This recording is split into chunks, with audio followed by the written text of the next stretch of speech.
Bab 964. Lin Yu sedikit terkejut saat melihat ini, dan berkata, "Ada apa? Siapa yang akan kamu telepon?" He Zizhen bertanya dengan tatapan tajam dan keraguan. "Siapa lagi yang bisa? Tentu saja, dari Departemen Pesawat Militer." Lin Yu berkata secara alami, "Saya bertanya kepada mereka apakah mereka telah menemukan orang yang mencurigakan di ibu kota baru-baru ini. Saya tahu Anda ingin menelepon Departemen Pesawat Militer. Pertanyaannya adalah siapa yang harus dihubungi." Ekspresi He Zizhen menjadi sedikit serius, dan dia berkata dengan sungguh-sungguh, "Apakah itu bisa dipercaya? Han Bing, partner lamaku, benar-benar kredibel." Lin Yu mengangguk dengan wajah cemberut, dan kemudian sepertinya menyadari sesuatu, dan berkata dengan terkejut, "Hei Rie, kamu khawatir akan ada seseorang dengan biara di pesawat militer?" Dia tiba-tiba berhenti di tengah apa yang dia katakan, dan artinya jelas. "Aku hanya meragukannya." He Zizhen mengerutkan kening dan berkata, "Apa yang baru saja Anda katakan itu benar. Pesawat militer penuh dengan orang-orang di jalan, dan mereka semua berpakaian preman, dan mereka sangat sulit untuk dideteksi. Bahkan jika anggota biara ini menyamar sebagai rahasia, selama dia tidak mungkin untuk muncul tanpa muncul, jadi kami harus lebih memikirkan beberapa hal. Dia juga seorang seniman bela diri. Secara alami, dia tahu bahwa gerakan dan mata seorang seniman bela diri jauh lebih tajam daripada orang biasa. Tidak peduli seberapa menyamar, dia tidak bisa menyamarkannya. Apalagi orang ini telah mengintai di ibu kota selama ratusan hari dan malam. Untuk waktu yang lama, tidak ada alasan mengapa Departemen Pesawat Militer tidak dapat menemukannya, jadi dia tentu akan curiga bahwa seseorang di Departemen Pesawat Militer secara diam-diam berkolusi dengan biarawan untuk menutupi penyusup tersebut. Lin Yu juga merasa bahwa kecurigaan He Zizhen juga sangat mungkin, jika tidak mungkin untuk menjelaskan mengapa orang ini telah menyelinap ke ibu kota selama beberapa hari tetapi tidak pernah menunjukkan kakinya.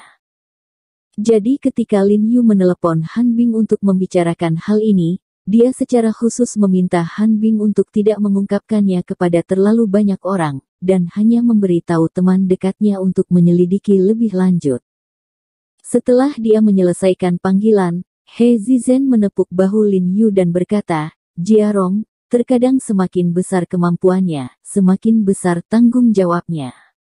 Saya tahu semua keluhan yang Anda derita baru-baru ini. Tidak pernah ada di dunia ini. Benar-benar berempati, dan saya tidak ingin berpura-pura menjadi penghibur yang mendalam. Anda hanya perlu tahu bahwa dunia memiliki aksioma sendiri, dan hidup itu hidup, selama dunia itu layak." He Zizhen ingin membantu Lin Yu, tetapi dia tidak tahu apa-apa tentang industri medis, jadi dia tidak bisa membantu. "Baik." Lin Yu dengan sungguh-sungguh mengangguk pada He Zizhen, dan berkata dengan emosi, "Dia melakukan yang terbaik untukku kali ini. Aku tidak punya apa-apa untuk dibayar. Aku hanya bisa melakukan apa yang aku bisa untuk melakukan apa yang aku bisa untuk memenangkan kemuliaan bagi orang tuanya." Sampai saat ini, dia masih tidak percaya bahwa Pak Tua dia benar-benar akan membuat pengorbanan sebesar itu untuknya kali ini. He Zizhen menggelengkan kepalanya dan tersenyum, membuka mulutnya, ragu-ragu untuk mengatakan sesuatu, tetapi dia menelan ketika kata-kata itu mencapai mulutnya. Di malam hari, He Zizhen ingin tinggal bersama Lin Yu untuk makan malam, tetapi Lin Yu tahu bahwa banyak orang di keluarga He menolaknya, jadi dia menolak. He Zizhen menghela nafas agak kecewa, dan berkata, "Kalau begitu aku tidak bisa duduk bersama kali ini, mungkin aku harus menunggu aku kembali lain kali. Kembali lagi nanti." Lin Yu tidak bisa menahan diri untuk sedikit terkejut, dan berkata dengan ragu, "Hei Rie, maksudmu, kamu akan segera kembali ke perbatasan?" "Perbatasan sekarang dalam periode yang luar biasa. Saya tentu saja harus cepat kembali.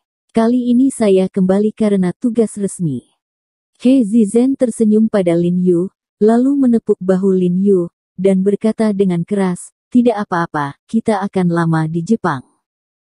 "Oke, lama sekali di Jepang." Lin Yu juga mengangguk dengan penuh semangat. Dalam beberapa hari berikutnya, bagaimana Lin Yu mengatakan bahwa dia tinggal di rumah dan menghabiskan waktu bersama keluarganya. Dari waktu ke waktu, dia meminta Sang Buceng dan Bai Rentu untuk berlatih beberapa tangan di ruang terbuka di lantai bawah. Itu semua adalah teknik misterius yang telah dipelajari Lin Yu dalam 2 bulan terakhir di pesawat militer. Ketika ditahan di ruang interogasi, Lin Yu hanya menghafal isi dari latihan ini, tetapi tidak memiliki latihan tingkat dalam. Pada saat ini, dia mencoba mencari tahu sedikit dan mempelajari sejenis latihan, dan tiba-tiba menemukan bahwa latihan itu sepertinya terbuka pintu ke dunia baru. Karena pada dasarnya dia memilih seni terdalam tingkat tinggi dalam seni yang mendalam, jadi kekuatan setelah menjadi mahir cukup mengejutkan. Meskipun tidak sebanding dengan teknik sekte surgawi yang tidak lengkap yang diberikan Xiang Lao, itu tidak terlalu banyak. Bahkan Buceng dan Bai Rentu merasa sangat terkejut, mereka tidak pernah menyentuh semua seni mendalam yang telah dilatih Lin Yu sebelumnya. Kekuatannya hampir lebih kuat dari semua jurus paling mematikan yang pernah mereka latih. Akibatnya, Buceng dan Bai Rentu sangat yakin bahwa Lin Yu sama sekali tidak dipenjara selama lebih dari 2 bulan, tetapi Departemen Pesawat Militer diam-diam melatihnya atas nama penjara. Faktanya, bahkan Lin Yu sendiri tidak tahu apakah hal di atas disengaja atau tidak.